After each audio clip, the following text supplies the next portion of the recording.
Buntag pa lang nakita rata sa screen, sa taliwala sa duha ka panahon. Ang kape bugnaw, ang mata luya, apan dili ko matulog pa, kaysa matagtawag nga inyong buhaton.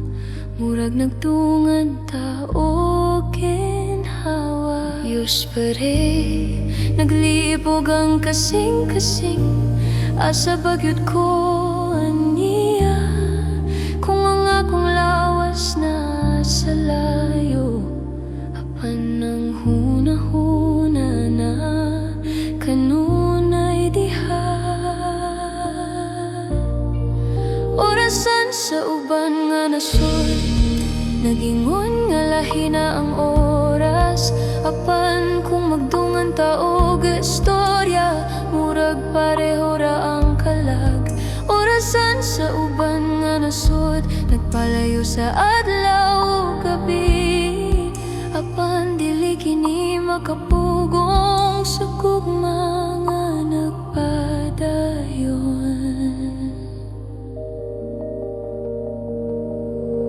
Usa ka ninyo natulog na, usa ka ninyo bag-o pa nagmata, nagtagbo ta sa tunga-tunga, sa damgo ug tinuod nga kahimtangan. Maamping diha hinay nga tingog, anak pahulay na inyong tubag, sayano nga pulong ug katawang kalayo murag mubo sa esperan. Ang oras dili pareho, apan pareho ang gihandom nga unta magdungan na usab ang tanan nga orasan sa kalibutan. Orasan sa uban nga nasod, nagpadagan sa lain nga ritmo, apan kung magtan-aw ko sa inyong naong nahimo kini gusara.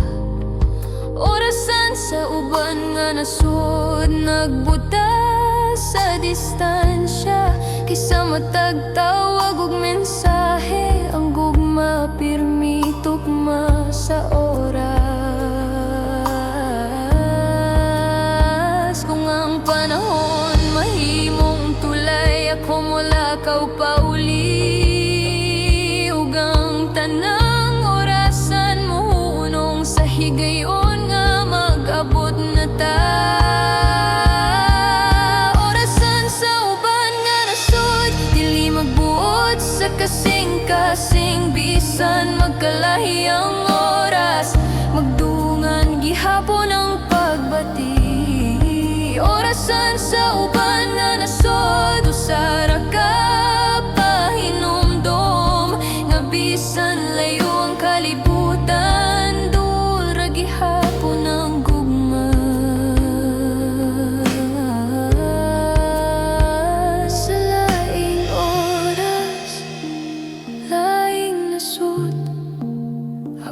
piyong nga malinaw, kay bisan wala pa magdungan ang orasan,